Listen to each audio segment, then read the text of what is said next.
Good evening and welcome to Loud and Nerdy on a Tuesday night. I am happy to be back. I want to thank everybody who knew and who didn't know.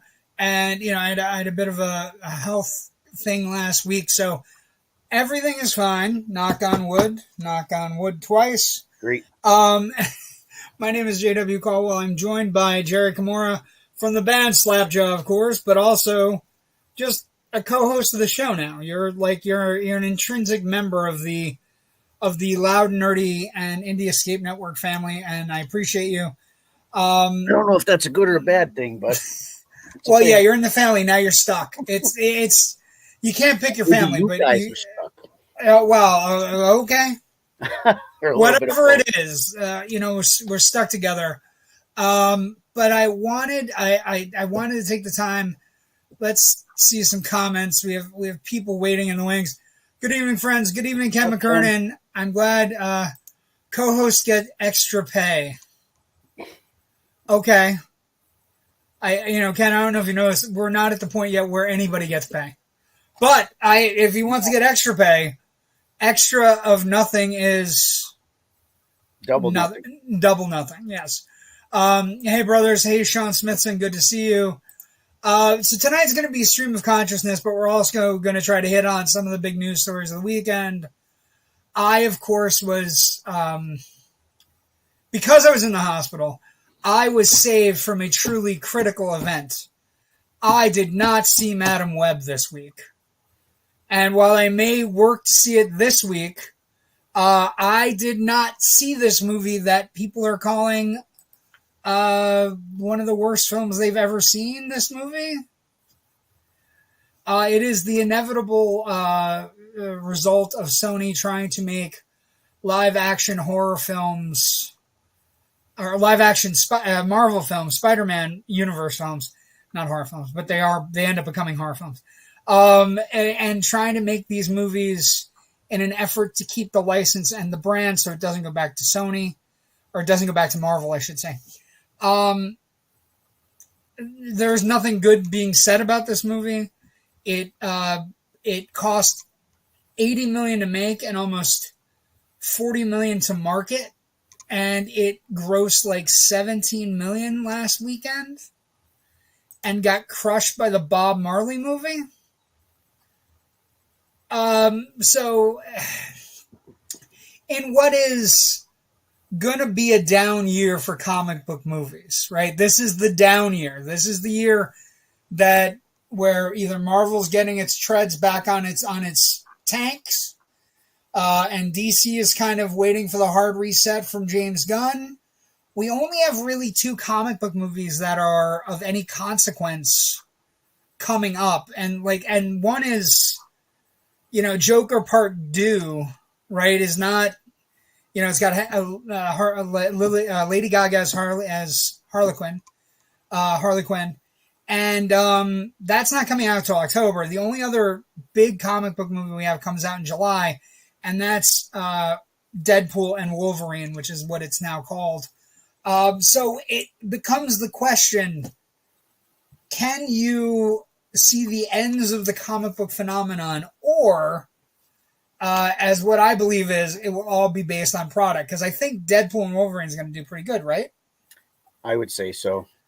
I mean, those are two characters that everybody loves Jackman as Wolverine. Even in the bad Wolverine movies, they love Jackman as Wolverine. And the Deadpool movies have been R-rated gold for the makers of them. They've both grossed well over $250 million each. But so those are the only two movies coming out, though. Joker is $1 billion movie. So you add Lady Gaga to the mix and you have Joaquin Phoenix playing the Joker again. Theoretically, that movie should do very well in October. I don't know. But we're going to have a down year at comic book films. Maybe that opens the gates for other things. Maybe we get, I can't wait for March because we have Dune 2 coming. We have Kong versus Godzilla, The New Empire, and then we have Ghostbusters Frozen Empire. So, I mean, help is coming, but theaters are suffering right now. Theaters are absolutely suffering. The Let's get Planet some... of the Apes movie's coming out. What's that, May? The Planet of the Apes movie looks so good, and I told you, Jerry, I'm calling it now on the show. I'll call it again and again. If at the end of the new Kingdom of the Planet of the Apes movie, if an astronaut ship crashes and somebody spills out of the ship and they reset the goddamn universe with the really great Apes movies that have already been made. The 3 Apes movies that have already been made are fabulous. They're well done. They have political intrigue. They have, really great performances from Andy Serkis as Caesar. They're great movies. If, however, they get to this Kingdom of the Planet of the Apes and it's a hard reset where they go into the 60s version of the Planet of the Apes, will that not be one of the greatest reboots in the history of cinema? Will it not be like what they've done here is a marvel that they were able to go back and I don't know who's not planning that, then they're stupid. Put it that way. if we get to that point where but I'm hoping it happens. And I was trying to think of the actor that needs to spill out because Heston in the 60s and 70s was such a strong male presence, right?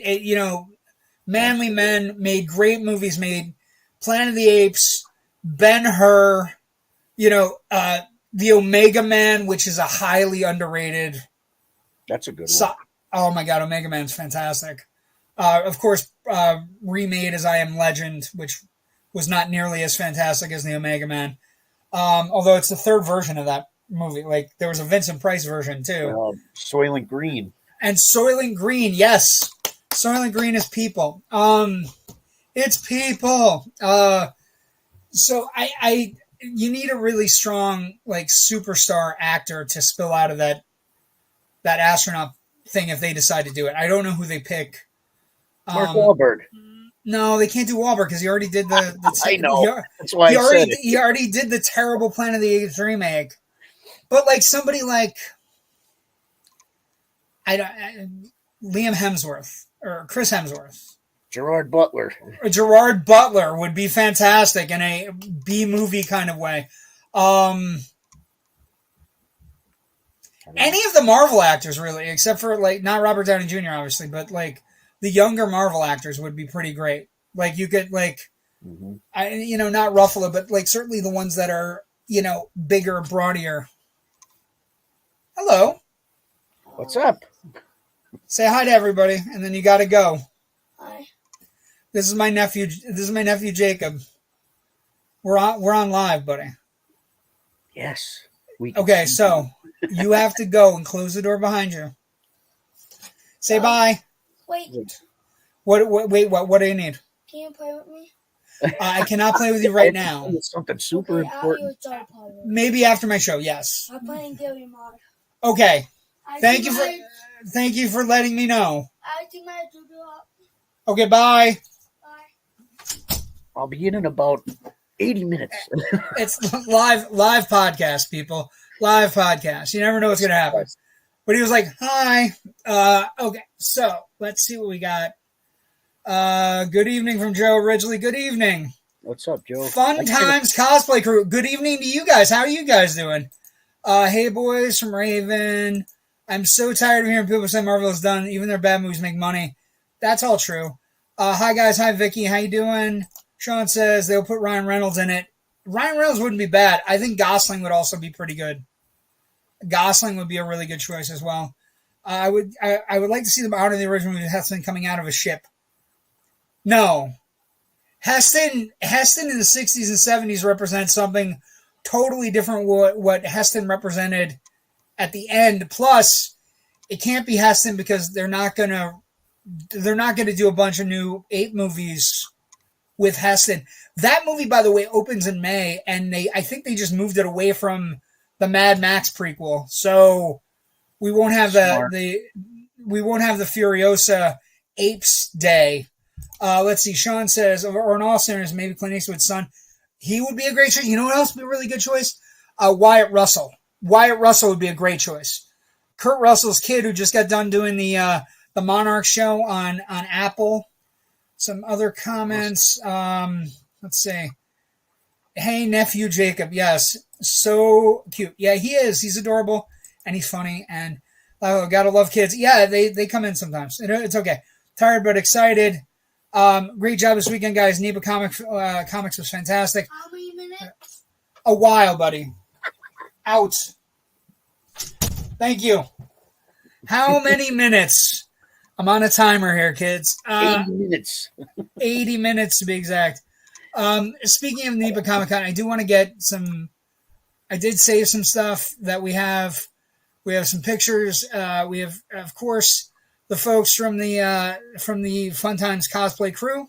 I want to thank them for coming on. I want to congratulate them on a super weekend. Here's this guy with.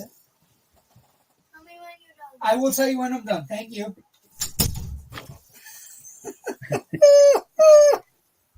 Tell me when you're done. Okay. Here's this guy with, I believe that's the Necronomicon. Yes, it and is. I also believe that's Deadpool. Now is that here's a great book. You should read it sometime. now is that our Deadpool? Is that yes? That is our Deadpool. Yes. Haha, how many minutes? Yes, that's the question of the night. Also, we saw this nice little button and banner that was out. We also saw lots of people buying stuff, getting merchandise.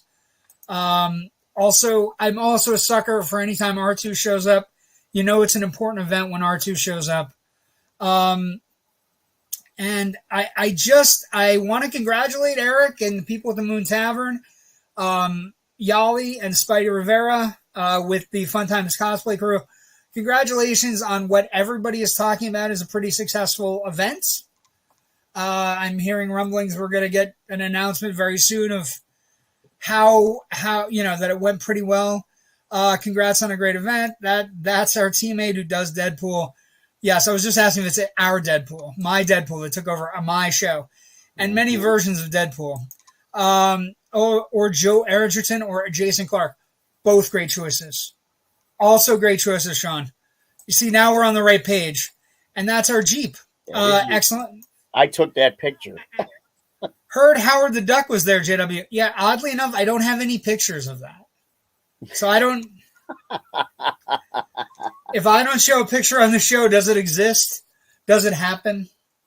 The answer is no. I think Howard showed also, up. If there was a Howard the Duck at the show, I believe it's more of the new timeline Howard the Duck from the Marvel movies and not a Howard the Duck, say, from a 1986 film that bombed so badly and almost ended Leah Thompson's career.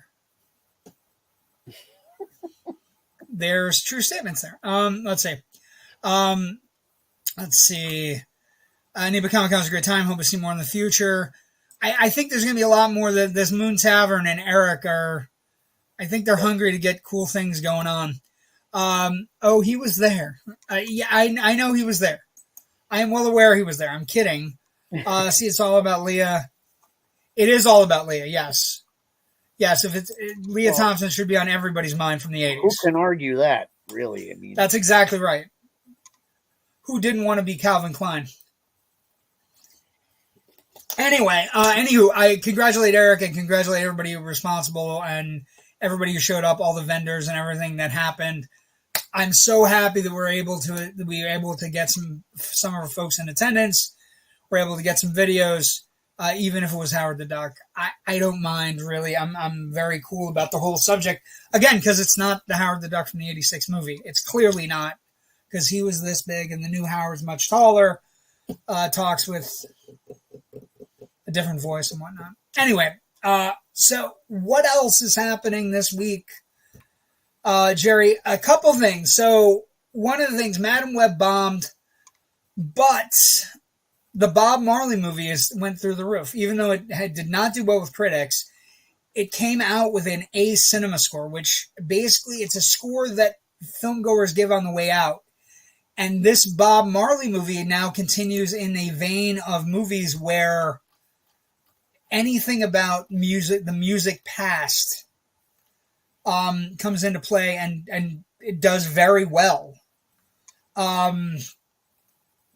So, with that being said, on the heels of this movie doing very well this weekend, one of the stories of the day is Sam Mendes of American Beauty fame and Skyfall is going to direct 4 separate Beatles movies based on the lives of Paul McCartney, John Lennon, George Harrison, and Ringo Starr. They each get their own movie, which I think is interesting.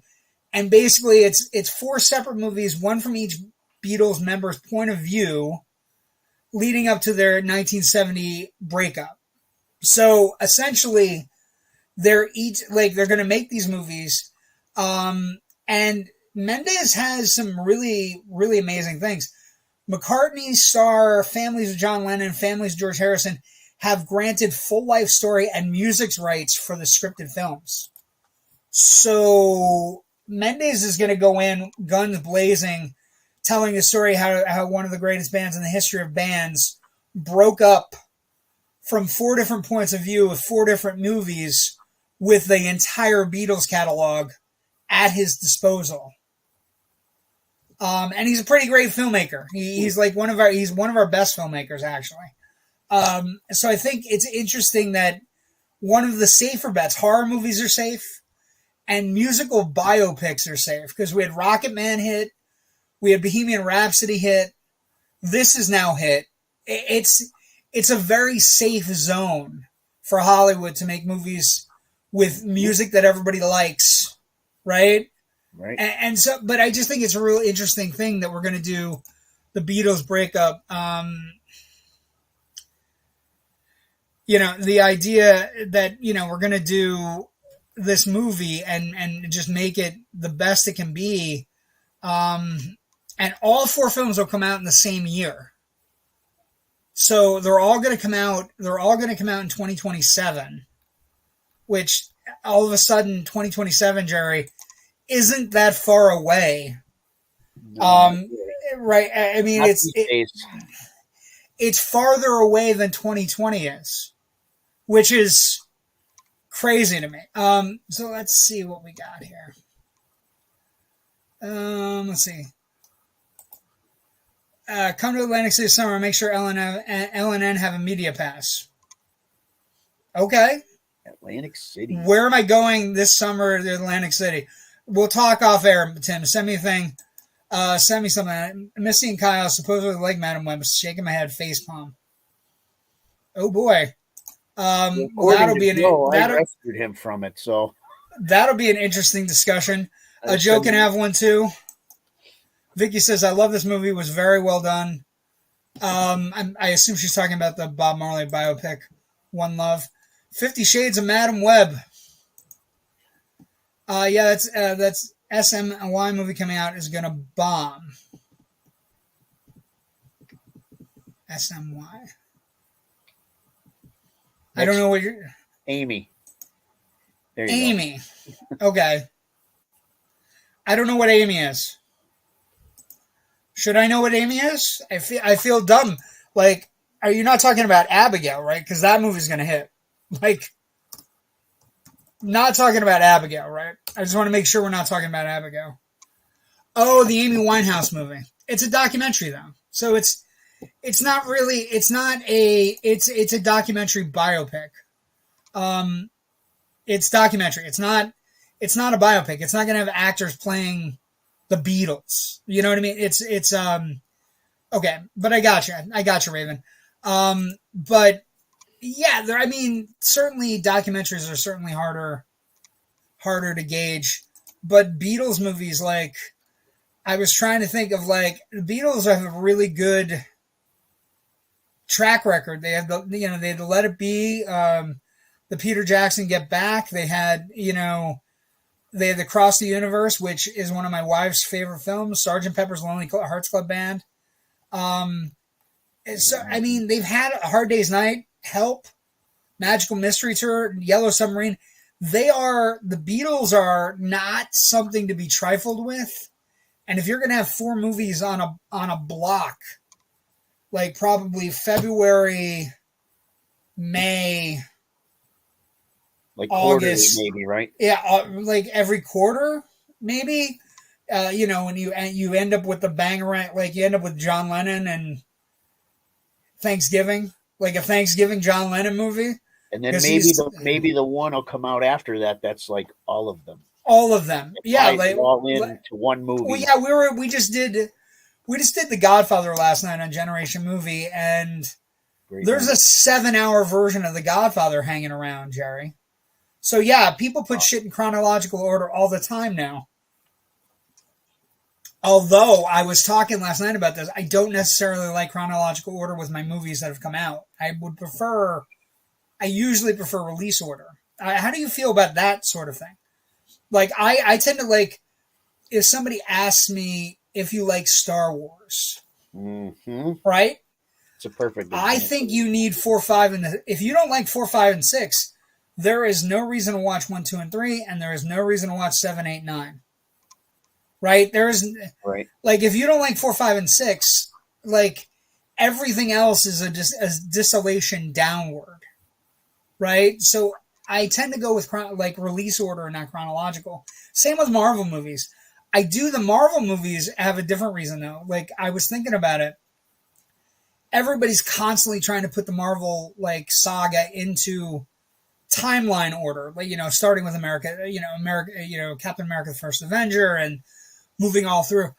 I don't want to put them in chronological order because the release order, if you don't do it release order, it fucks up the end sequences. Because the end sequences always tie to something, the next movie that was coming from Marvel. Right. So if you do it in chronological order, none of the end pieces work. So, I don't know. That's just me. Other big news of the day, and this, you know, I know I fight with John Paul Lona, who's a fan of the network and a fan of the shows, but this is a scary story that's coming out today that's a little bit wild and wacky, and very rarely does a major person have to come forth and talk something up. But there was a story today that Stephen King has seen the new version of Salem's Lot, which was slated for last September. And he doesn't know why, and he thinks it's really good. Like, he likes it. And sometimes Stephen King doesn't like his shit when it gets adapted. And so he likes it. He's talked it up. He said it's great. And he doesn't know why Warner Brothers is dragging its feet. But Warner Brothers is definitely dragging its feet on with the release of the movie, where it's going to get released, all kinds of things where he doesn't know why they're fucking around with it.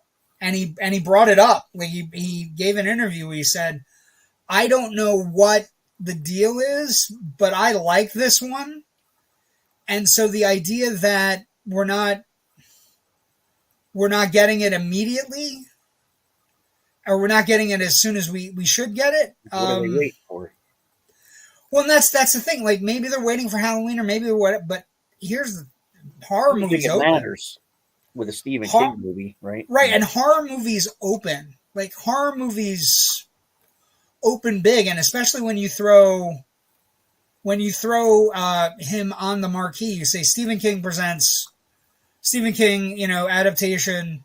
It's just a weird story, and the continuing weird story of Warner Brothers being run by a widget salesman.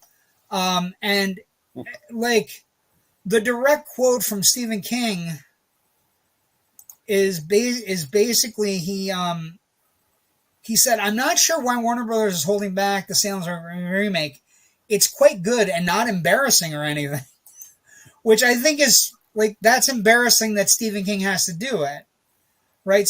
Between you and me, Twitter, I've seen the new Salem's Lot, and it's quite good. Old school horror filmmaking, slow build, big payoff. Not sure why Warner Brothers is holding it back. Not like it's embarrassing or anything. Who knows? I just write the fucking things. Is it just a regular length movie, or is this like a series? I know he got into the series thing for a while. No, it's definitely a movie that I assume could have more than one part. And there it is, Rose Red. Well, actually, we talked about this. One of the things I did last year was watch Rose Red during the month of October, my horror month. Rose Red was fantastic. Like, I really like that movie very much. Let's see. You need the other one now. You need Diary of Ellen Rimbauer. Yeah, well, yes. So Variety reported last year that Warner Brothers was eyeing a release pivot, opting to put the movie directly on streaming service Max instead of in movie theaters. The remake is directed by Gary Diamond, who has a close relation to Warner Brothers as the writer of the studio's It movies, as well as several Annabelle films, and he directed 2019's Annabelle Comes Home. A source with knowledge of the situation told Variety that putting Sam's Lot on Max was not a reflection of the film's quality, but simply due to the fact that the SAG-AFTRA strike created a growing need for Max content. No decision has been made about the film since then. I just think that's weird to have that movie waiting in the chamber. Like, you have a gun. You don't have to wait till a particular time of year for one of his. No, and like I said, horror movies open. Horror movies open without any doubt right now. And so you have a horror movie. It's one of Stephen King's best books, right? It's a terrifying fucking book. With great characters. Castle Rock is the setting. Or Salem's Lot is the setting. We're going to get the kid flying out the window. You know what I mean? Like, that was creepy. The old one. That was creepy. Oh my God, it was terrifying. Like, just the kid looking down and, his friend's 40 feet off the fucking ground. Let's see. Every King movie does good. That's not necessarily true. They do good now. But, I'm not saying I don't like them, but Maximum Overdrive didn't do great. Christine didn't. That movie. Christine didn't do great, but that movie. Christine's fantastic. Yes. Let's see. All the bad ones are the ones I like, basically. Rose Red is my favorite King movie. Rose Red. Everybody loves Rose Red. We had Bill Sadler for the time. He's playing the head vampire in the new flick. He thought it was being released over a year ago. Well, Sadler's playing. I wonder who Sadler's playing. I wonder if he's playing the vampire or if he's playing the guy that guards the vampire. That...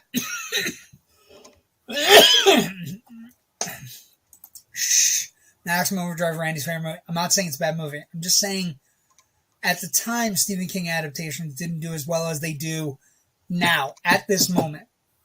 That's all I'm saying. Not a bad thing. Let's see. Other big news of the day. Again, that's a weird story, though. And the guy running Warner Brothers is just, he's the fucking worst. Like, he is just the biggest. Somebody to buy out the team. Yeah. He's just awful. I don't know. It just. We did have a death today as well. That we do need to talk about. Tony Ganos from Porky's played Meat, and Porky's passed away. He had a heart attack. Oh wow! Yeah, brutal. Why so did basically, they call your name? He was 64 years old. Oh, that's not very old at all. Yeah, Tony Ganios played Meat. He was also in a bunch of other things. He got murdered by John McClane in Die Hard 2 with an icicle. He was in other movies. He was also in The Wanderers, which is a great movie from 1979. He was in Taking of Beverly Hills. He was also a regular on the series Wise Guy. But he went in with a back infection, and they did surgery, and then he came out of the surgery and had a heart attack yesterday. So time is not, rest in peace. Thank you for all the laughs. Thank you for the funny stuff. Like, it was really weird. They were trying to credit him with a lot of stuff in Porky's that he didn't do. which I thought was interesting. It twofold. They didn't know who he was, and they also didn't know anything about Porky's. Is how it read, and all the things like the idea that he was involved in the Peeping Tom sequence of the movie, and I'm like, no, meat doesn't fit. Meat doesn't fit in there, and also meat doesn't need it. He doesn't need to see people. This boy's deformed. This boy's deformed. Why do they call you Meat? Why do they call you Blossom? I love an idiot. That's the Warner Brothers guy. He is, yeah. I think. Well, it could have been me. But no, the guy running Warner Brothers right now, Zaslav, he is just a tool bag. He effectively, we weren't here last week, but one of the big stories last week was that he did end up killing the Coyote versus Acme movie. Like, it's really dead. And you have a lot of people, the new thing is to clamor to Congress to try to get people to look at this tax write-off business where they take something where people worked really hard on something and just write it off as a tax write-off. The guy is trash. Like, he's completely ruining one of the greatest studios in the history of film. Sucks. Which makes me sad beyond belief. But yeah, so that's another big story. So many things going, so many things going on with trying to figure out what are the, I had come across something. What's the difference between, Jerry, do you think, between a film and a movie? Because I was listening to a podcast, and apparently there was an older podcast that was just film or movie is what it was called, and I want to give the guy props because it's a fantastic concept for a podcast. And so, like, an example would be Jurassic Park, film or movie. Tough call. I never thought about it before, but when I hear film, I kind of think of more classy, artistic. Yes, movies like action. Movies like something I watch on my fucking VHS in my basement. Yeah, right, and film, just enjoy. Film is something like Criterion Collection. A little snooty. It's got a snooty connotation. I'm not going to lie. So I was trying to come up with movies that are both. I had one last night, Jurassic right? Park can be movie too because it's got the entertainment factor. But well, Jurassic Park is definitely a movie, definitely for the masses, but it is like everything Spielberg makes, and I do mean everything. I don't care what anybody says. I'll fight tooth and nail on that. Like everything Spielberg makes, Spielberg's movies that are for the masses also tinge towards excellence in filmmaking that's not necessarily there for everybody. But last night we had The Godfather last night, a generation movie, right? That's both a movie. It was for the masses, one of the biggest blockbusters ever. And it's also a film because it's right. Genius and in several. One is absolutely a film. The second one is absolutely a film and also a movie. The third one's a movie. The third one, yeah, the third one's not for anybody really. That's a movie. Right. The third one's not great. Let's see.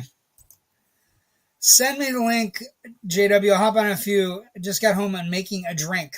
Okay, so Joe's gonna hop on. Let's see what Joe, I think, wants to bitch about Madam Web.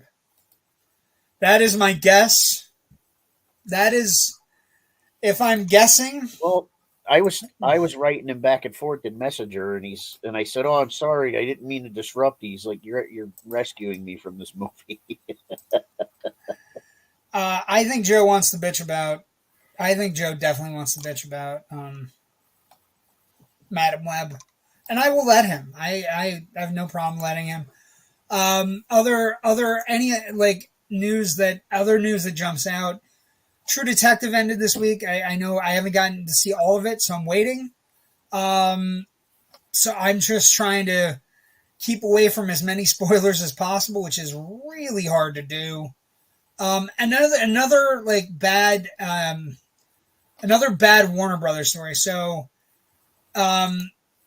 last week tonight with John Oliver, one of the great comedy / news shows we have, for the longest time, that show has basically, they do a main story every week. They do funny jokes, haha, and then they do a thing where, they do funny jokes and then they do a main story. They do a full story. This week's story was all about the Supreme Court and Clarence Thomas, and the episode ended with him offering Clarence Thomas $1 million and a luxury RV to quit the Supreme Court. We will give you $1 million a year. I have a contract. You just have to sign it, walk away, give you the new RV that's worth over $2.4 million and $1 million a year for the rest of my life, which is John Oliver saying, I will pay it out of my pocket for the rest of my life, which was interesting. But the story goes, the interesting story is, it used to be on YouTube. The main chunk of the show used to be on YouTube on Mondays. But, as with everything, Oliver broke the news on his followers on February 19th post. I know I usually share a link to our main story here on Mondays, but HBO's decided they're going to wait until Thursday to post them on YouTube from now on. I hope they change their mind, but until then, you can see our piece about the Supreme Court on HBO, on Max, and on YouTube in a few days. So they used to run it every Monday, and now Max and HBO is forcing him to hold it till Thursday in an effort to get people to purchase Max. David Zaslav is a menace. It's all about that money. He's just so much. Like, he's so much. Do you know what I mean? Where you just sit back and you go, please just stop. Stop, please stop. And he just doesn't, and he gets greedier, and he gets, you know what I mean? Like, I don't understand anything. And I think it's funny that we're living in this world where he is systematically taking apart everything. He just seems to, you know what I mean? Like, just taking apart everything. I should also, because Raven mentioned it, I will put it up. This is the poster for the Borderlands movie. This is a very popular video game. I played it once or twice. This is a very good cast. I'm not going to lie to you. Cate Blanchett, Kevin Hart, Jack Black, Jamie Lee Curtis, Florian Montalin, who I think is the guy from he played Drago's son. But the thing that concerns me, and this is what we should all be concerned about, from the producer of Uncharted, Spider-Man, and Venom, that scares me. And speaking of scary, Joe Ridgely. Gentlemen, How are you, sir? I am great. How are you guys? We're good. I'm theoretically better. Well, that's great. And Jerry, thank you very much again for that coverage at the convention this weekend. You guys did freaking amazing. JW, they knocked it out of the park. They did. And I got to let you know, JW, you're putting like the greatest team together. This is amazing for the network. It's the Avengers of middle-aged podcasters. Wait, I'm more of a DC guy. Can we do a Justice League thing? Justice League. Well, maybe. I don't know. Guns Justice League is going to be a lot of fun. Okay, we'll do DC.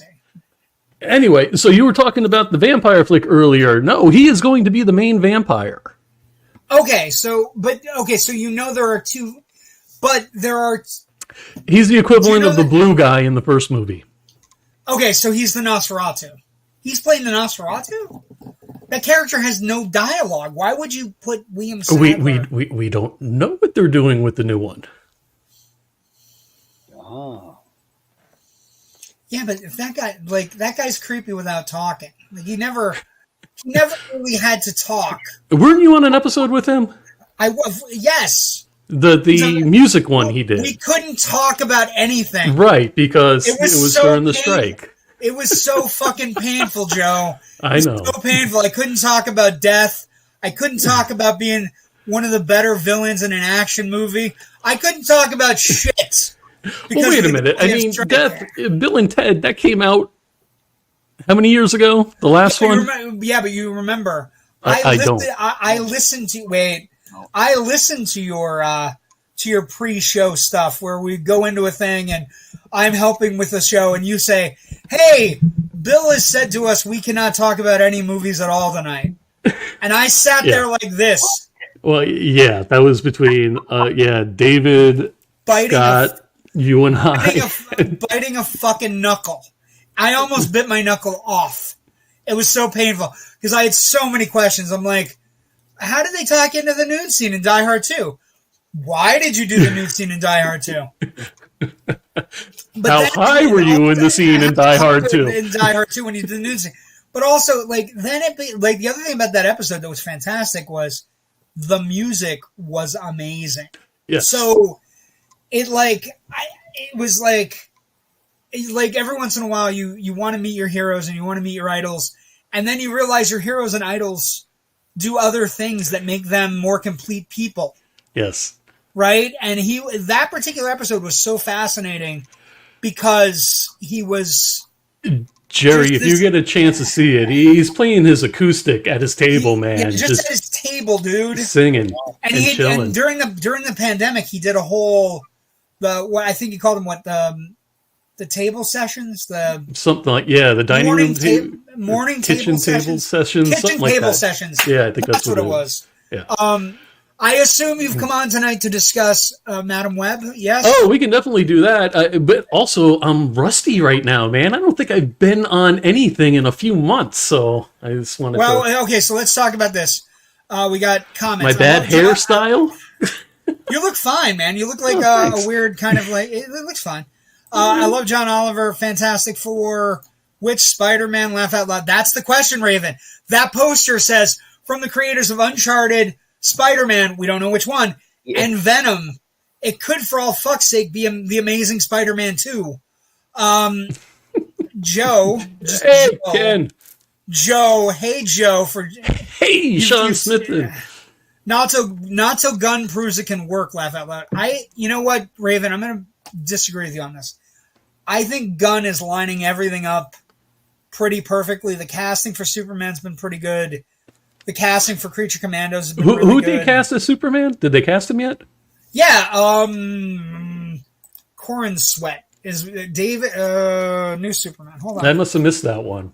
Oh, well, there was a casting, once his name is David Corin Sweat. Would I know him from something? Or is he an unknown? He's not an unknown, but he is... I don't know that you would know something like... let's see. Corin Sweat graduated from Juilliard in 2016. Was on House of Cards in 2018.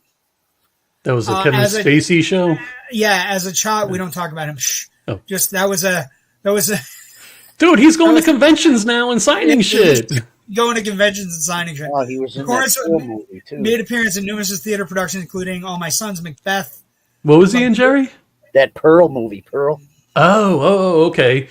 That was like the X-Pearl and... He was in Pearl. He was the projectionist. Okay. Fantastic movie. By the way, the X movie and Pearl, they're so much fun. And the new one's coming out in July, I think. It's called Maxine. Maxxxine. Because it's all about the porn industry. Anyway. So is that meant to be a trilogy, or are they going on? No. Okay, so really quick explaining X, so X takes place in the 70s. Okay? And basically X takes place in the 70s. These kids and a few adults rent out a farmhouse from an elderly couple. Okay? The elderly couple is also played by the younger actors. So there's a whole Weird thing going on there. Okay. But that is basically it's a slasher movie. And then Pearl is the prequel of X. And basically it's the older woman as a younger woman. So what's Maxine going to be? Maxine is the person who survives X, Okay. making it to the porn industry in the 70s or 80s. With apparently, with probably a healthy dose of murder. Because those movies, they're really gory. They're a lot of fun. They ask really difficult questions of its audience on whether or not you can deal with the horror of aging. Because that's the movie's primary premise is... yeah, aging. I can relate. Yes, I think we all can relate to that. And preface it for everybody. There is a lot of nudity. There's a lot of sex in it. It's not all sex and nudity you want. Oh, so just be prepared. But it's creative and inventive, and they're two of the best horror films. There's a monologue in the second one that ends the movie. That is a 7-minute monologue that is online with if Norman Bates in the original Psycho could give you a monologue of what's going on in his head. Wow. The actress pulls it off. And of all the horror films I've seen in the last 3 years, they're the most inventive. So you guys think it's actually a horror film, or is it more of a thriller? Is there jump scares and shit, or... There's all kinds of it's all over the place. Or is it one of those artsy fartsy things? Because there's some of them that I just can't get into. It's like no. This is sex and violence. Okay. There's, the first one's sex and violence. The second one, Pearl has a bit of an artistic tone to it, but they're not. It never gets away from being right. It's not over. It never gets away from being a horror film. They're specific. Mia Goth is the girl in the movie, and she is she's great. Her career just went like that. Yeah, she's on fire right now. And also she just got in trouble for punching somebody in real life on a set. Oh no! So shit. She's popular. But it's a really great movie. They're I can't Pearl is a totally different animal. It's really the movies they're making together, the director and her. It's got they're in a set universe. They have very specific things going on. Pearl takes on a version of Technicolor. You ever watch the trailers that say Technicolor and it sweeps across the screen? Yeah, Wizard of Oz colors. It's got Wizard of Oz colors. I'm trying to think, what the hell? What the hell was the movie that Tarantino and Rodriguez made? Oh yeah. The you know what I'm talking. And at the beginning they do the Technicolor shit, and but it's Technicolor from the 30s. So because Pearl takes place in Depression era Oklahoma, or really Texas, and then X, the original one, takes place in 1970s Texas Chainsaw Massacre. Nice. View, and it's got a lot of nudity and it's got a lot of violence. They're just so for me they're super creative because it's Jerry and I have seen a lot of horror films and very few films where I sit back in a horror film and I go, I did not see that coming. I couldn't have imagined that particular thing happening 100 times over. I would never have guessed. And there's also one of the creepiest sex scenes you'll ever see in a film. And then when you step back from it, you realize the sex scene occurs between the actress playing two different roles. So it's her laying with her, and it's this thing where you just sit back and you go, oh my God, this is and it becomes a body horror movie. It has all kinds of things. I'm gonna have to check that out. Jenna Ortega's in it, by the way, also the first one. Oh, okay. Yeah, yes. You will never the Jenna Ortega connection in that movie, Jesus Christ. Jenna Ortega's game for just about anything, and I'm so happy I'm a fan of her. Let's see, we got comments. Not so good and proves it works. They were talking about Comic-Con down at Mythicon at Gettysburg, where I was. DC. Cool. Wow, DC, yes, not Marvel. Not Marvel. It's crazy. I heard making another Bill and Ted. Why? What? I didn't hear that. They are making another Bill and Ted. That is true. The why would be because the last one was well received. The last one did really well. So a money grab. Okay. Yeah, I'm okay with it. Like, here's the thing. We're going to get money grabs, Joe. But we should Are the original guys involved, though? Yeah. Yeah, Okay. Keanu Reeves and Are we going to have a digital Alex George Carlin? And no, we're not gonna have a digital George Carlin. Have you not heard about that? No. You didn't hear that? Who's the guy? There's a guy, a comedian that used to do the Madden impressions. Will Sasso or one of those guys. Okay. I think somebody set forth to do a Carlin show with somebody portraying Carlin as an AI George Carlin. And Carlin's estate flipped the fuck out and basically said, that's not happening ever. Because what's happening with Carlin's stuff right now, it's really funny. What's happening with Carlin's stuff is a lot of the stuff is being used either on the left to make points or on the right to make points, which is interesting because the idea that Carlin would be associated with the right in any way, like just if you've ever seen a Carlin special, when somebody that's a dumb right wing person puts up a Carlin thing to make their points, I immediately know they've never seen Carlin. He was like on nobody's side, really. Right. Well, he was on common sense side. Like the idea, like the one I saw recently was like the abortion. He had a really great 5-minute piece about abortion, where it's just like, we're talking about fetus and when a fetus becomes whatever, and like the idea that the right at some point had said, moment of conception, which is a crap, like nobody understands what that means.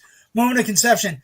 And his thing was moment of conception. Well, but you do realize it could take almost a week for an egg to get fertilized and then hit the uterine lining. And so the idea of moment of conception is the stupidest. He just ripped into it. He's like, that's the dumbest thing I've ever heard.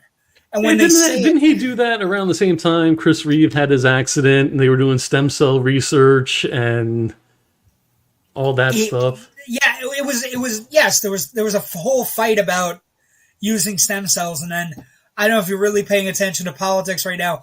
One of the people that was against stem cell research just took stem cells to fix his spine in Congress. So it's like, Jesus fucking Christ. A typical politician, you mean? Well, no, but don't you think that's an exceptional politician? Washington's nothing but one big movie. All right, we got to get away from the politics. It's not a film, it's a movie. Let's see. X-Pro were amazing.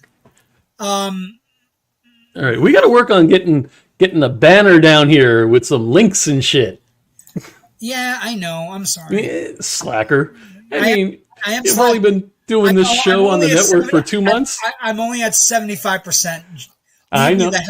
Leave me the hell alone. Okay, explain the past 2 months. Whatever. People watch the show. Leave me alone, Joe. Get out of here, Joe. Thank you, Jerry. Leave me alone, Joe.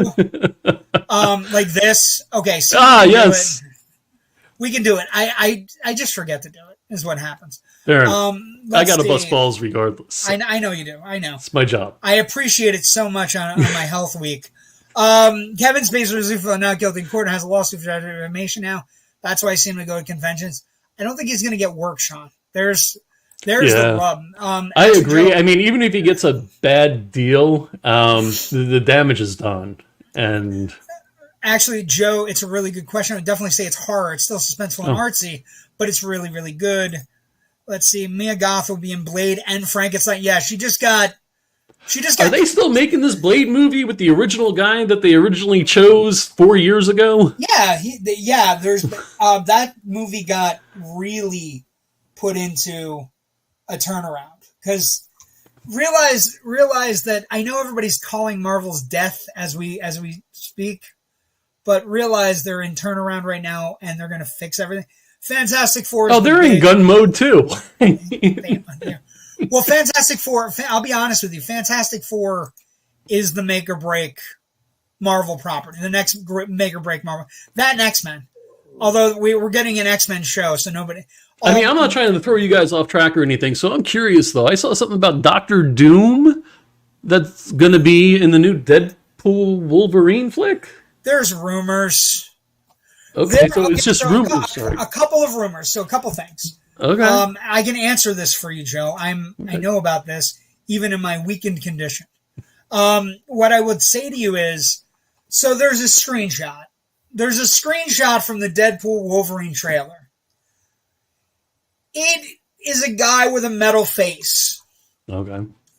Everybody immediately assumes it's Doctor Doom. Now, the other thing that's been battered around is that one of the things Marvel's working on right now, we have to get rid of Kang because of what happened to the actor. Yeah, he fucked up. Kang. Yep. Yes. Got convicted, so out. Done. So they're probably thinking about getting rid of Kang. Kang was an event level villain, right? It multiple movies, multiple arcs, event level villain.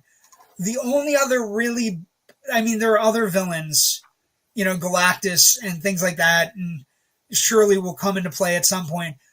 But the only really super Marvel villain that can become a real, true kind of Thanos level villain is Doom, because he's, and I say this with all due respect because I love the character, he's a dick. He is just an asshole in every conceivable way. Hey, if I can own my own country, I'd be a dick too. He's amazing. Makes his own armor, makes bots that are in his image. Like he's a megalomaniac. So there is rumors that the heavy reset for the Marvel universe will come because Deadpool can break the fourth wall, right? Deadpool has the ability in his comics to look out at the reader and say, "Hey, you're reading my comic. Congratulate," whatever. Mm-hmm. There are rumors that that in the Deadpool movie, it would be fun if they had have Mark Paul Gosselaar in Deadpool 3 and say freeze.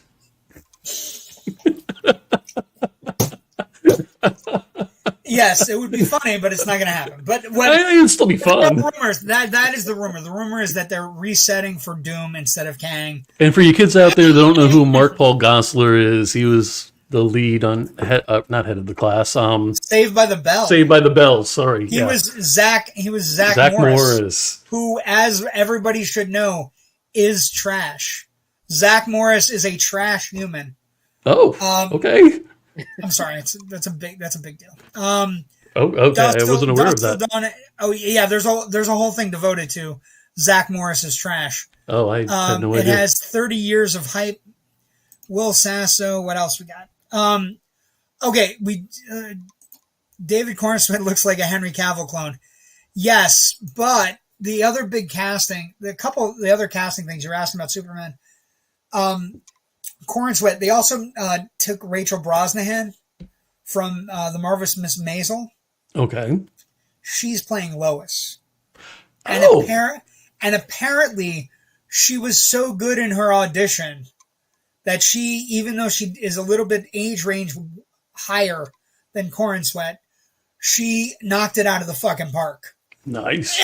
With an idea of one of the rumors is that it's going to be very much a 1930s. The movie's not going to be 1930s, but she's going to be a rat-a-tat-tat-tat reporter, from the old, the front page, right? And 1930s comedy movies. She's going to be very very specific. Do we know the plot point yet, or no? We don't know anything about the plot at all. There are a lot of characters in it. A lot of side characters. Guy Gardner, one of the Green Gardeners, one of the Green Lanterns. Green Gardeners. Yeah. But Rachel, and then the other big casting was that they cast Nicholas Hoult from The Great and X-Men First Class, played Beast. That's right. I did read that. As Lex Luthor. Oh, I thought he was. I thought they didn't he's release Lex. who he was cast at. He's So it's Lex.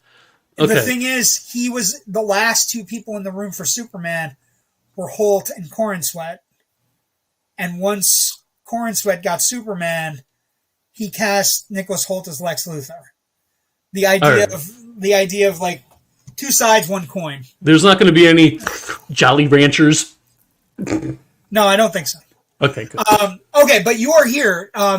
Yeah, I apologize. No, for you're being here. But you did not do your homework, though. Did you do? You didn't do your homework because you were at work. Correct. So, but we do have to talk about, before we go any further, it is Twilight Zone time. And Jerry, this episode is titled Escape Clause. Yes. It has easily the worst human that's ever been a lead character in a Twilight Zone. I hate this character so much. Yeah, And like he's such a douchebag from the get-go. Yeah. The opening, yes, sir. Okay, lay down for a second. I'll be right out. Okay. It's almost Poor kid, man. He's trying so hard. He's trying. He's been in all night. He's a little bit frightened. I'll be right there, buddy. Okay. So, escape clause. Having small children in the house. Opening narration. You're about to meet a hypochondriac. Witness Walter Bedecker, age 44, afraid of the following: death, disease, other people, germs, draft, and everything else. He has his own one interest in life, and that's Walter Bedecker. One preoccupation: the life and well-being of Walter Bedecker. One abiding concern about society: that if Walter Bedecker should die, how will it survive without him? Is the opening narration. And it's just one of those it's one of those episodes where it's a great episode, but the main character is so evil and so vile that every David Wayne plays him. Now, David Wayne also played, for folks who don't know him, he was in several things, but the main thing that I remember him from, he was the Mad Hatter on Batman. So wow. David, when you go digging on these Twilight Zone episodes, Joe, I'm telling you right now, it's one of the funnest things we do on the show. But this is Bedecker's on the left wearing the scarf, and then the character on the right is one of those characters where you go, I know who he is, and Yep. the name he gives is Mr. Cadwallader. Cadwallader, yeah. Cadwallader, and it's played by Thomas Gomez, and so the audience almost immediately knows who Mr. Cadwallader is, and then Walter Bedecker immediately knows who he is, and he is just basically he's a guy who sells his soul to become indestructible and immortal. With the escape clause of the contract between the two people being, Bedecker and Satan, being that at any point Mr. Bedecker can end his immortality and end his indestructibility by just calling out and saying, I want out of the contract. I want to die right now. And the episode is pretty great. He develops a bunch of scams where he scams the bus company. He scams the subway by causing accidents and then having them sign off money to him. And then it has a weird twist. He gets bored with being immortal and indestructible. And instead of doing anything good or anything, like it's a dark Twilight Zone episode. How long did it take him to get bored? He gets. I think they say in the script he's had 20 accidents, where he's just bored with how things. I think he said 4 years or something. I think it's I think it's much quicker. I've been doing this for 4 years or something, and there's no excitement. There's no excitement because I just can't die. And so he develops a cocktail in his house, which is ammonia. And don't try this at home, kids. Ammonia, rubbing alcohol. It's a shame we got to say that. Yeah, it's a shame we got to say that because Tide Pods. But don't try this at home, kids. And basically, he does all these things, and then he tells his wife, "I'm going to jump off the building." He goes up top, and the inevitable Twilight Zone conclusion. She gets in the way of him to save him because she doesn't understand it or she thinks he's going crazy. And he doesn't shove her, but he doesn't save her either. So she falls off the building. Yeah, and he's like, "Oh well." In one of the great shots of the Twilight Zone, by the way, she falls in the center of a building co-op. So it's building on 4 sides, and she falls in the direct middle square. And all you see as she's falling and screaming are the lights going on. Going down the shaft that she has fallen. And then he calls the cops and says, I killed my wife. Yeah, and he's got a cigarette. Yeah, you might want to send the cops. I killed my wife. I killed my wife. And he's smoking. Nonchalantly. Nonchalantly. And then he's a dick. He's an absolute dick of a lead character on a Twilight Zone episode. He's a guy that deserves his comeuppance.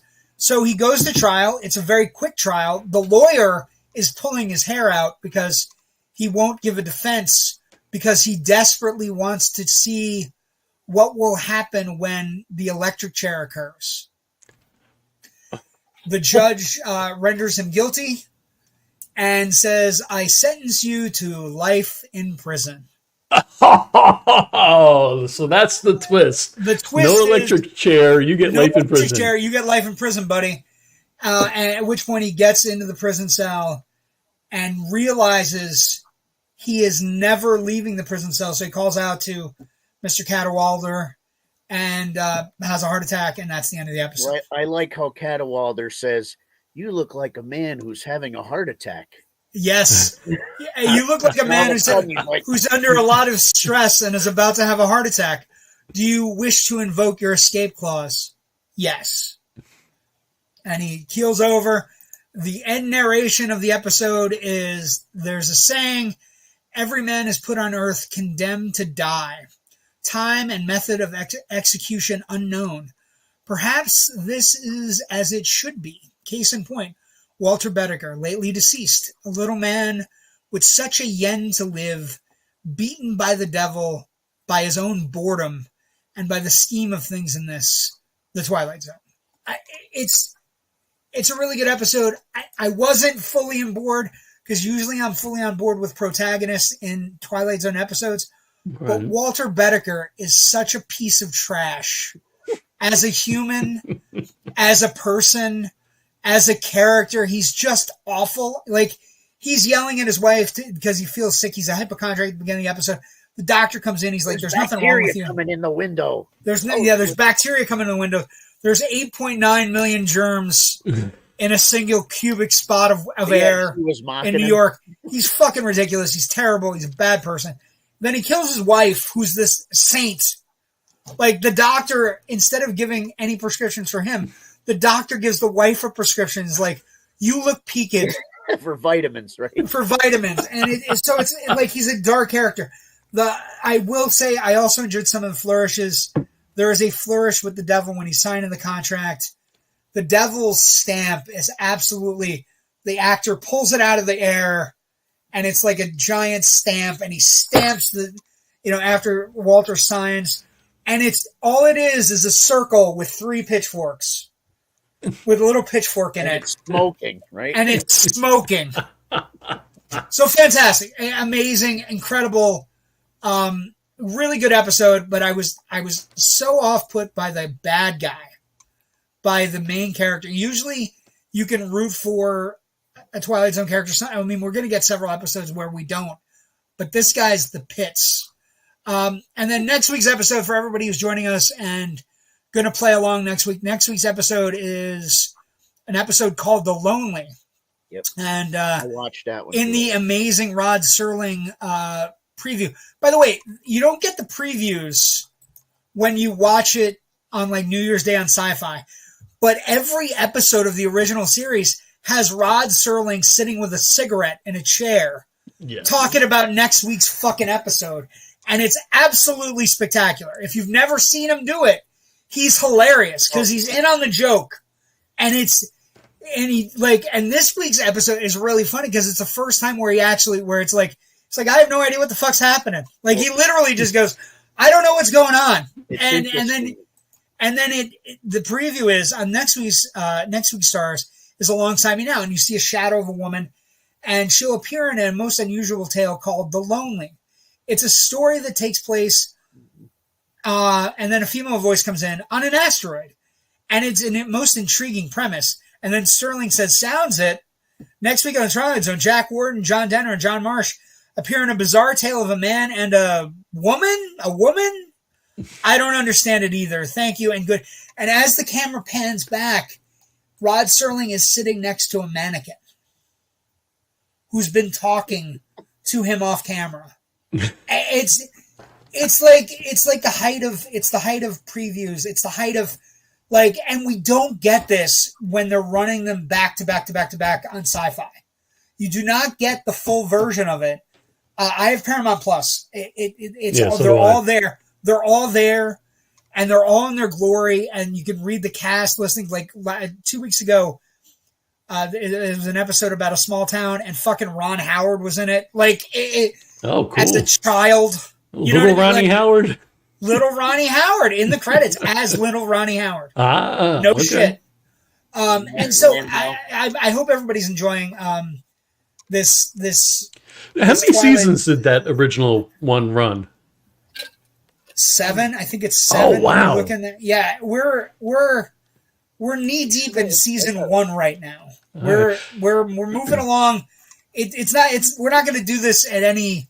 Maybe we'll change up. Maybe we'll do some Outer Limits. But right now, Jerry and I are enjoying this. And so everybody else, I'm going to say it. Sometimes we do the show for us. Oh, well, yeah. I mean, absolutely, as you should. 5 seasons. Yeah. 5 seasons. Okay. But the seasons are long. They're almost 40 episodes a season. Wow. Also, as the show gets longer, the show does get longer as it got bigger. So some episodes become 45 minutes.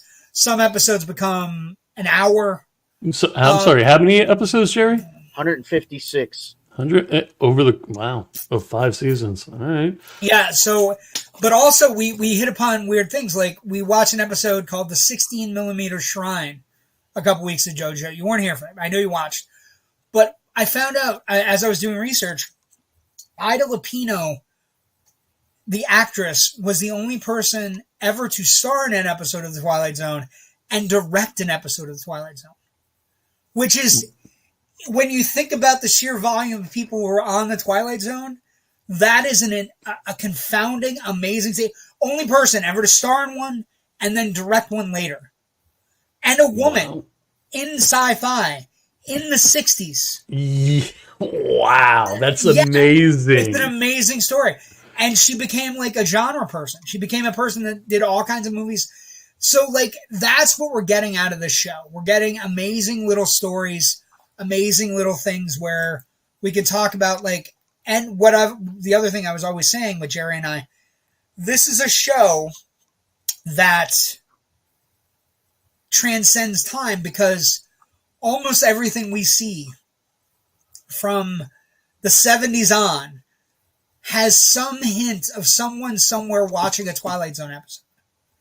Right? You can go back and you can watch Blade Runner, and you can find that maybe they got some android stories from Star Trek: The Next Generation when Data went for his rights, when he wanted to become a sentient being, right? And whether or not he was property of Starfleet. There is an episode of The Twilight Zone that has a robot that wants to have his civil rights. So it's all we're talking. Jerry's wife is really funny because she's like, it's black and white. I don't care. And it's like, but everything, and she's like, I've seen it before. Like one episode we watched was the Western episode, Jerry, right? That not only had the aging gunslinger trope, it had the young gunslinger trope, it had the snake oil salesman trope, it had, it had so many things going on in it that was clearly leading for other places. So I think it's a good place to go back to.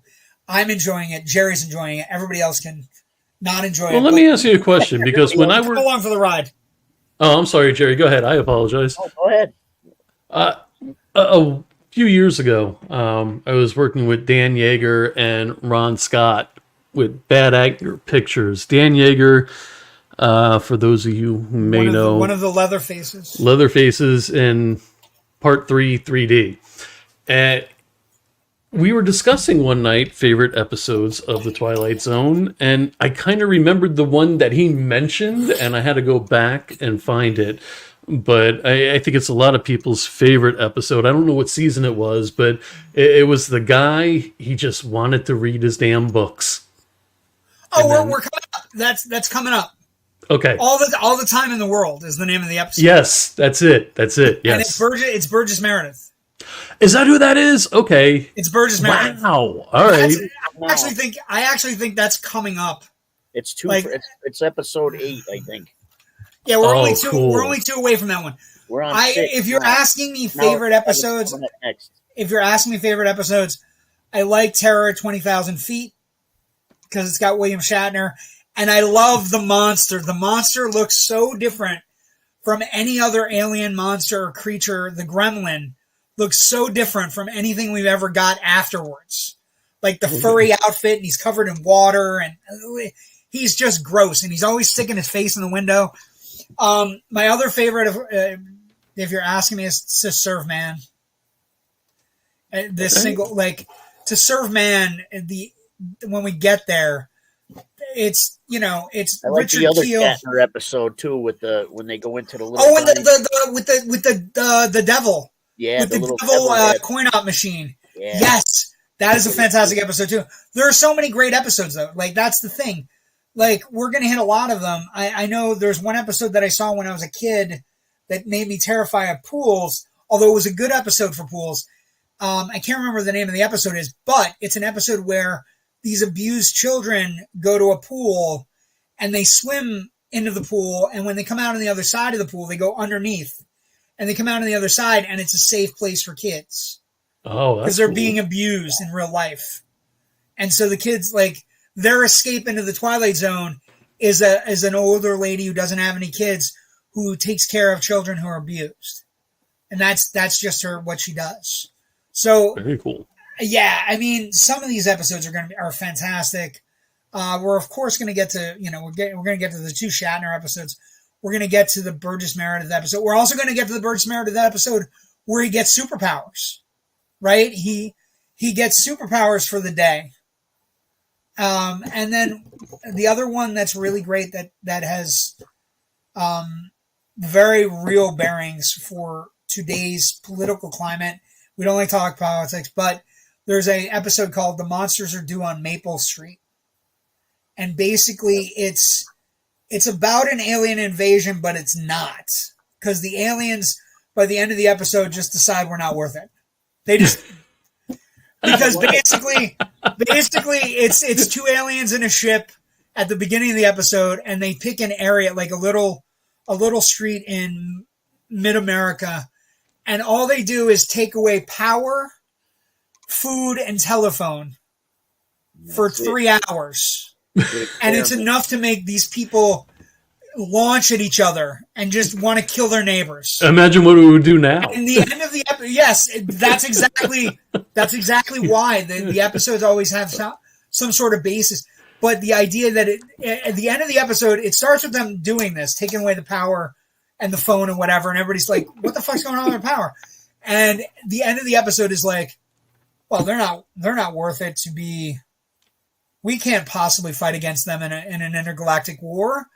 We took their power for 3 hours, and they were killing themselves." And it's just like, and it's just the thing about Sterling, and we're talking about Planet of the Apes. We're talking about like Serling was so on point with the human condition, and these parables, these fables that he tells on the Twilight Zone about our own human condition. Like tonight's episode, Escape Clause, is just about a guy who's a hypochondriac who thinks he wants one thing, and when he gets it, he gets bored, and he does horrible things, and quickly, and just like, and because the devil's talking to him about thousands of years, you're gonna be alive for 5,000 years. Yeah, civilizations are gonna come and go. Years, thousands of years, whatever you want. Whatever you want. Just sign the contract, Mr. Bedecker. But yeah, and so I'm fascinated by them. I think they tell great stories, but I also think if you were to ask, like, for example, Spielberg is my guy, right? Spielberg worked on Night Gallery. That's one of his first jobs. Another good show. Another great show. And he worked with Joan Crawford on Night Gallery. So the idea that these shows are places where the filmmakers that you love the most found their footing or found what they really loved, and I know it's getting late, but what is the timeline on these shows? Like, okay, this came out this year, then when did Alfred Hitchcock decide, hey, I'm going to do a show, and then Outer Limits, and... Well, or is that way too much to go into right now? No, it's not. I mean, no. Alfred Hitchcock... Let me see. Hold on. Oh, I wasn't sure if you knew off the top of your head. I wasn't trying to make you do some work, man. No, I don't mind doing work. So Alfred Hitchcock Presents went from 55 to 62. So actually, Alfred Hitchcock Presents started before the Twilight Zone. Oh, okay. But remember, at that point, Hitchcock was such a known commodity, right? And have you ever? Do you want to see something that? And for everybody who's still watching, we have a couple people left in the room. If you ever want to watch something truly mind blowing, watch the trailer for Psycho. Just the trailer for Psycho is one of the single greatest things you will ever see. It is Hitchcock at his best. It is Hitchcock at his finest. And it is he literally walks you through the entire movie and tells you, like, he walks past the staircase where Martin Balsam falls down, right? And he walks past the staircase and he's like, ooh, terrible thing happens here.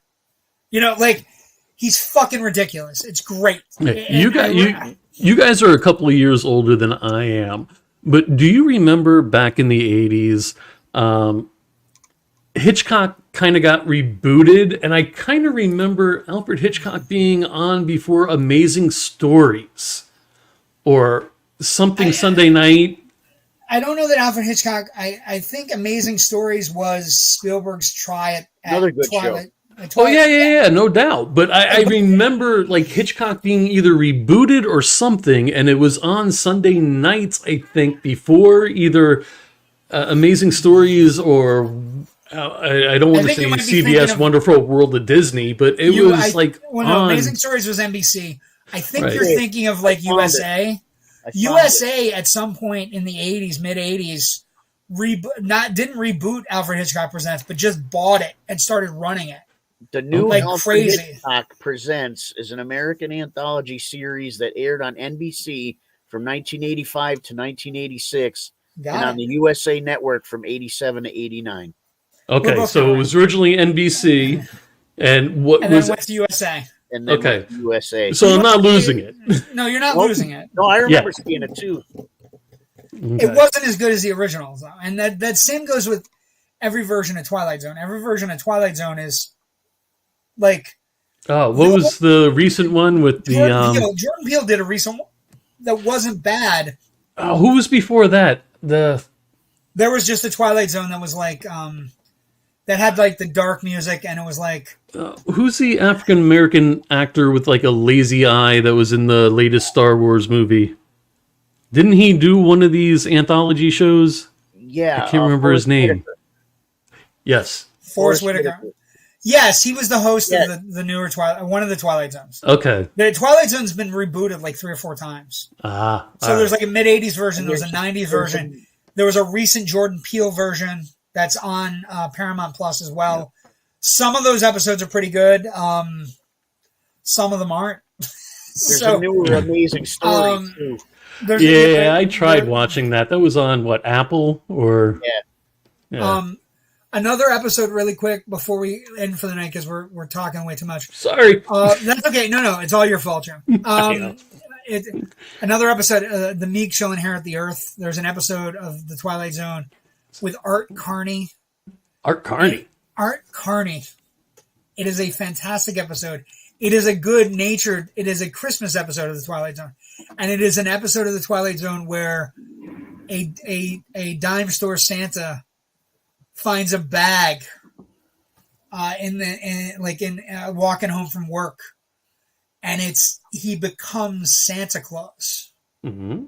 And if you ever say to me that the people who saw that particular episode of The Twilight Zone had nothing to do with the Santa Claus, I guarantee you that they saw that episode. But it's just a sweet episode. It's just he's a really nice person, but he's poor.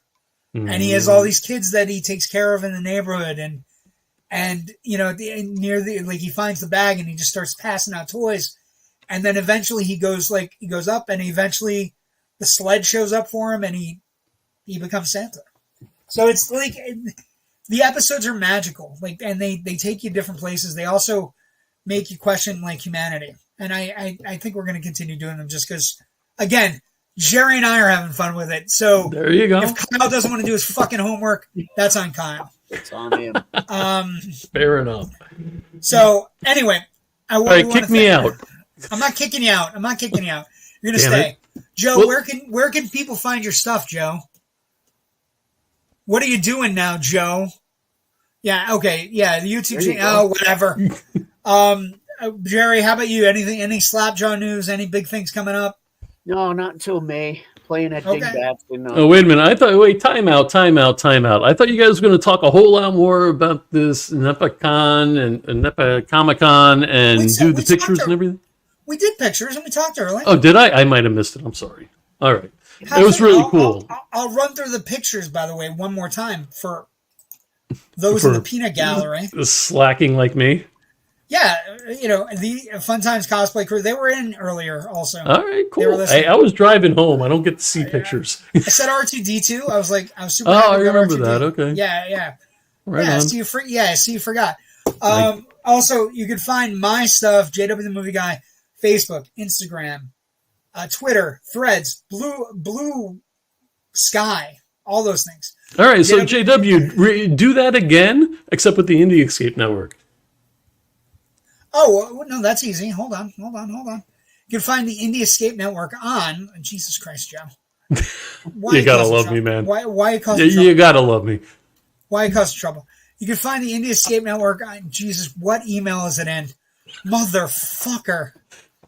So Jerry, you and I need to go out for a beer sometime. Son of a bitch. You know what? You sent it in that one. You sent it in the other one. There's one where there's a personal one, and then there's a one with everything in it. And I had it up. I did do something with it. Just remember that. I hate you so much, Joe.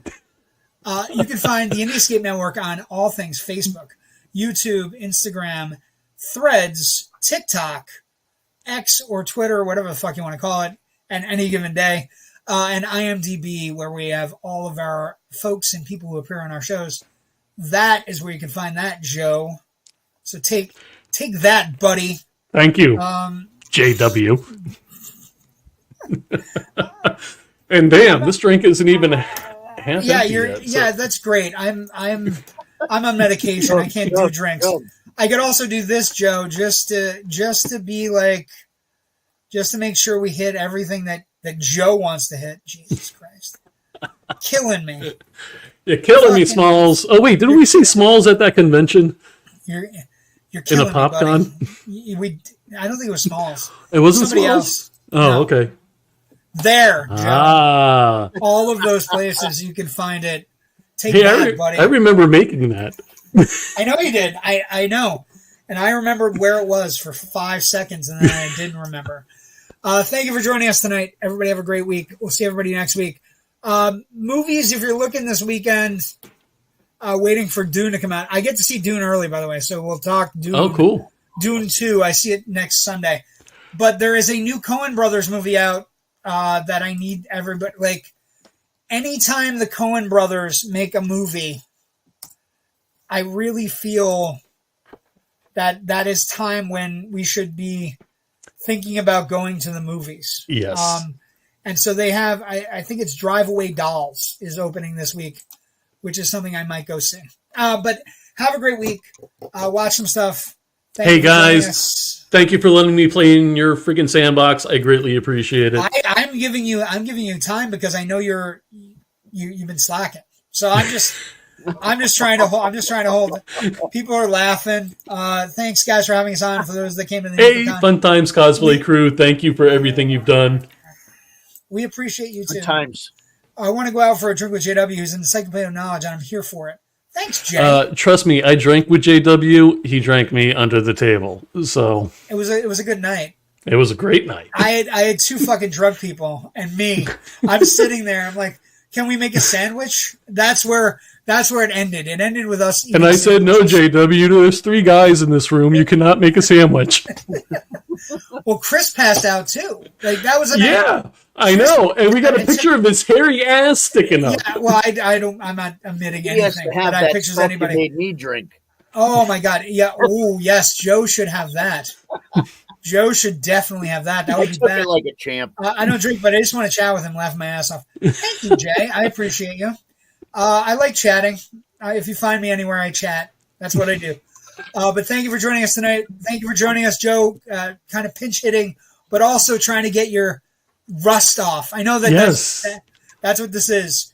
I mean, I'm thinking it was in October is the last time I've been on a program. You haven't been on in a while. We're going to have to figure that out. Thank you for joining us. Everybody have a great night.